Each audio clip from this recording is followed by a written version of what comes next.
അത് ഞാൻ ഒന്ന് ഇടപെടുന്നു. ഇപ്പോൾ പ്രധാനമന്ത്രിയുടെ മൻ കി ബാത്ത് ആരംഭിച്ചിരിക്കുന്നു, അതിലേക്ക്. उसका भी नुकसान ही सोचते हैं, इसलिए भारत की मित्रता के जवाब में पाकिस्तान द्वारा पीठ में छुरा घोंपने की कोशिश हुई थी, लेकिन उसके बाद भारत की वीर सेना ने जो पराक्रम दिखाया, भारत ने अपनी जो ताकत दिखाई, उसे पूरी दुनिया ने देखा।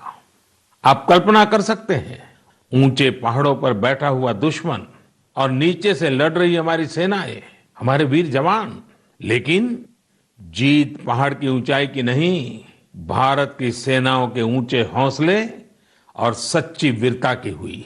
साथियों, उस समय मुझे भी करगिल जाने और हमारे जवानों की वीरता के दर्शन का सौभाग्य मिला।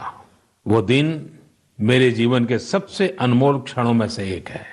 मैं देख रहा हूं कि आज देश भर में लोग कारगिल विजय को याद कर रहे हैं। सोशल मीडिया पर एक हैशटैग करेज इन करगिल के साथ लोग अपने वीरों को नमन कर रहे हैं, जो शहीद हुए हैं उन्हें श्रद्धांजलि दे रहे हैं।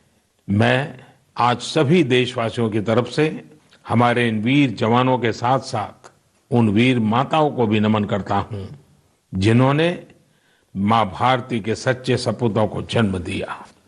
मेरा देश के नौजवानों से आग्रह है कि आज दिन भर कारगिल विजय से जुड़े हमारे जाबाजों की कहानियां, वीर माताओं के त्याग के बारे में एक दूसरे को बताएं, शेयर करें।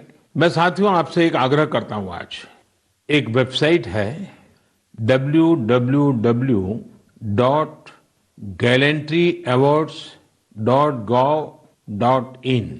आप उसको जरूर विजिट करें। वहां आपको हमारे वीर पराक्रमी योद्धाओं के बारे में, उनके पराक्रम के बारे में बहुत सारी जानकारियां प्राप्त होगी। और वो जानकारियां जब आप अपने साथियों के साथ चर्चा करेंगे, उनके लिए भी प्रेरणा का कारण बनेगी। आप जरूर इस वेबसाइट को विजिट कीजिए, और मैं तो कहूंगा बार बार कीजिए। साथियों, कारगिल युद्ध के समय अटल जी ने लाल किले से जो कहा था, वो आज भी हम सभी के लिए बहुत प्रासंगिक है। अटल जी ने तब देश को गांधी जी के एक मंत्र की याद दिलाई थी। महात्मा गांधी का मंत्र था कि यदि किसी को कभी कोई दुविधा हो कि उसे क्या करना क्या न करना, तो उसे भारत के सबसे गरीब और असहाय व्यक्ति के बारे में सोचना चाहिए। उसे ये सोचना चाहिए कि जो वो करने जा रहा है, उससे उस व्यक्ति की भलाई होगी या नहीं होगी। गांधी जी के इस विचार से आगे बढ़कर अटल जी ने कहा था कि करगिल युद्ध ने हमें एक दूसरा मंत्र दिया है। ये मंत्र था, कोई महत्वपूर्ण निर्णय लेने से पहले हम ये सोचें कि क्या हमारा ये कदम उस सैनिक के सम्मान के अनुरूप है जिसने उन दुर्गम पहाड़ियों में अपने प्राणों की आहुति दी थी। आइए अटल जी की आवाज में ही उनकी इस भावना को हम सुने, समझे, और समय की मांग है कि उसे स्वीकार करें। हम सभी को याद है कि गांधी जी ने हमें एक मंत्र दिया था।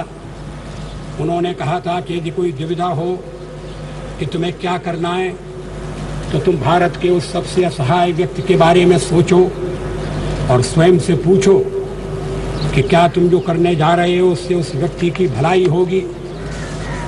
कारगिल ने हमें दूसरा मंत्र दिया है, कोई महत्वपूर्ण निर्णय लेने से पहले हम ये सोचें कि क्या हमारा ये कदम उस सैनिक के सम्मान के अनुरूप है जिसने उन दुर्गम पहाड़ियों में अपने प्राणों की आहुति दी थी। साथियों, युद्ध की परिस्थिति में हम जो बात कहते हैं, करते हैं, उसका सीमा पर डटे सैनिक के मनोबल पर, उसके परिवार के मनोबल पर बहुत गहरा असर पड़ता है। ये बात हमें कभी भूलनी नहीं चाहिए। और इसलिए हमारा आचार, हमारा व्यवहार, हमारी वाणी, हमारे बयान, हमारी मर्यादा, हमारे लक्ष्य, सभी कसौटी में ये जरूर रहना चाहिए कि हम जो कर रहे हैं, कह रहे हैं, उससे सैनिकों का मनोबल बढ़े, उनका सम्मान बढ़े, राष्ट्र सर्वोपरि का मंत्र लिए एकता के सूत्र में बंधे देशवासी हमारे सैनिकों की ताकत को कई हजार गुना बढ़ा देते हैं।